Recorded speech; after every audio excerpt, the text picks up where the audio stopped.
दोस्तों, जिंदगी में कितने भी बुरे दिन आ जाएं, पर अपने ईश्वर से कभी विश्वास और श्रद्धा मत टूटने देना। क्योंकि मैंने इतने भयंकर बुरे दिन देखे हैं अपनी जिंदगी के कि जब जब मेरा श्रद्धा विश्वास टूटने लगा, कभी कभी टूटने भी लगता है ना। ऐसा लगता है कि हम भगवान किसी का बुरा नहीं करते, हमारे साथ ऐसा क्यों हो रहा है। हम सपने में भी किसी का बुरा नहीं सोचते। तो तब हमें पता नहीं चलता कि उस समय हमारी कोई परीक्षाएं ले रहे हैं भगवान जा क्या श्रद्धा विश्वास की। तो ऐसे भी दिन देखे हैं कि एक समय का भोजन भी नसीब नहीं होता था, बड़ी मुश्किल से। तो मैं अक्सर भगवान से झगड़ा करती थी। घर की सारी वस्तुएं बिक गई, कुछ बर्तन, गहने, जेवरात सब बिक गए बुरे दिनों में। भयंकर दिन देखे, अपनों की ठोकरें, बहुत बुरी हालत, तरह तरह के ताने, बातें, घर से बेघर होना पड़ा, हर चीज़ का त्याग करना पड़ा। देखिए लाइट आ गई, बोलते ही सत्य बोलती हूँ दोस्तों, मैं कभी झूठ नहीं बोलती। जिन्होंने मुझे देखा है यहाँ पर वो सब जानते हैं मेरी हकीकत। तो कहने का मतलब है कि बड़े भयंकर दिन आए, मैंने श्रद्धा और विश्वास कभी कम नहीं होने दिया। टूटा, जब टूटा तो मैं माँ से बहुत झगड़ा करती थी, मतलब भयंकर लड़ाई करती थी मैं माँ से।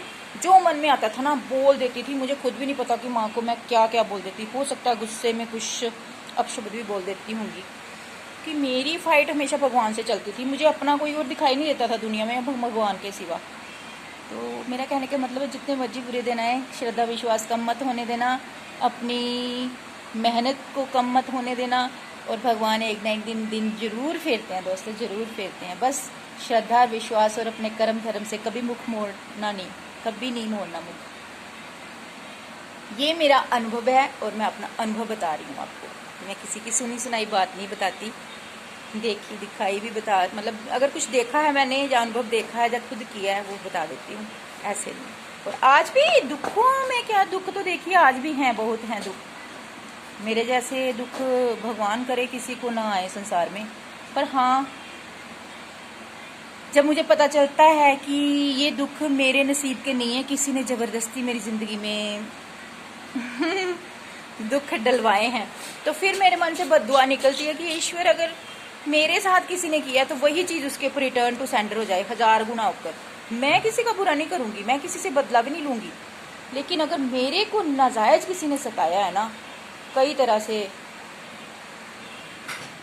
दिमागी चालें चल के, षड्यंत्र करके, तो ये बद्दुआ जरूर निकल जाती है। मैं तो पहले बद्दुआ भी नहीं देती थी, लेकिन दोस्तों आखिर सहने की कोई सीमा होती है। जब सहा नहीं जाता है ना तो आह तो निकल ही जाती है। किससे नहीं निकलती, कहते हैं ना, हाय निकल जाती है एक आहट माँ से, किसी निर्दोष को सताया जाए। ये अनुभव बता रहे हैं आपको। तो जो हमारा किसी निर्दोष का बुरा करता है ना, किसी निर्दोष को, भोले वाले इंसान को सताता है ना, तो सुखी वो भी नहीं रहता दोस्तों। भगवान ही उसका बदला लेते हैं, उसके साथ हमारे परमात्मा लड़ते हैं। हमें लड़ने की जरूरत नहीं होती। हमने अपने परमात्मा को पुकारना होता है कि भगवान देखिए हमारा साथ कौन क्या कर रहा है, हमें तो पता भी नहीं होता है ना। ऐसे गुप्त शत्रु होते हैं हमारे कि हमें आभास भी नहीं होता कौन क्या किया जा रहा है। अपने गले लगा के छुरियां घूम जाते हैं दोस्तों। इसलिए ईश्वर ही बचाता है ऐसे षड्यंत्रों से। तो खुश रहिए, ये मैंने अपना अनुभव बताया। श्रद्धा विश्वास कभी मत तोड़िए अपना। Okay, unlimited love you from me, from my माँ अनंता। इन हवाओं में, फिजाओं में, धरती में, आसमान में, बारिश की बूंदों में, फूलों में, बागों में, बहारों में, कुदरत की हर वस्तु में, झरनों में, नदियों में, हवाओं में, आप सबकी रूहों में पहुंच गया माँ अनंता का अनंत प्रेम और मेरा भी। खुश रहिए।